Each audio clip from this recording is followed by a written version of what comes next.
કેવી વિદ્યામંદિર ગારિયાધાર ખાતે માતૃપિતૃ વંદના કાર્યક્રમનું ભવ્ય અને ભાવસભર આયોજન કરવામાં આવ્યું. માતૃપિતૃ વંદના કાર્યક્રમમાં વાલીઓ બહોળી સંખ્યામાં ઉપસ્થિત રહ્યા હતા. સમગ્ર કાર્યક્રમ દરમિયાન શાળા પરિસરમાં પવિત્ર અને લાગણીસભર વાતાવરણ સર્જાયું હતું. સમગ્ર વાતાવરણ ભાવવિભોર બની ગયું હતું.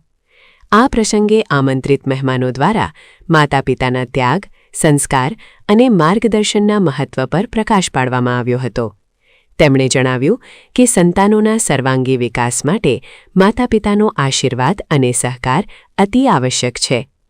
કાર્યક્રમના અંતે વાલીઓએ શાળાની આ અનોખી પહેલની પ્રશંસા કરી હતી અને વિદ્યાર્થીઓમાં સંસ્કાર નિર્માણ માટે આવા કાર્યક્રમો નિયમિત રીતે યોજાતા રહે તેવી આશા વ્યક્ત કરી હતી. આ કાર્યક્રમ દ્વારા વિદ્યાર્થીઓમાં માતાપિતા પ્રત્યે આદર, કૃતજ્ઞતા અને સંસ્કારનું સિંચન થાય એ કાર્યક્રમનું મુખ્ય લક્ષ્ય રહ્યું હતું.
સમાચારની અવનવી અપડેટ જોતા રહો નિખરતા ગુજરાત ન્યૂઝ સાથે. નિખરતા ગુજરાત ન્યૂઝને લાઇક, શેર, સબસ્ક્રાઇબ કરો અને બેલ આઇકન દબાવીને સમાચારની ઝડપી માહિતી મેળવો.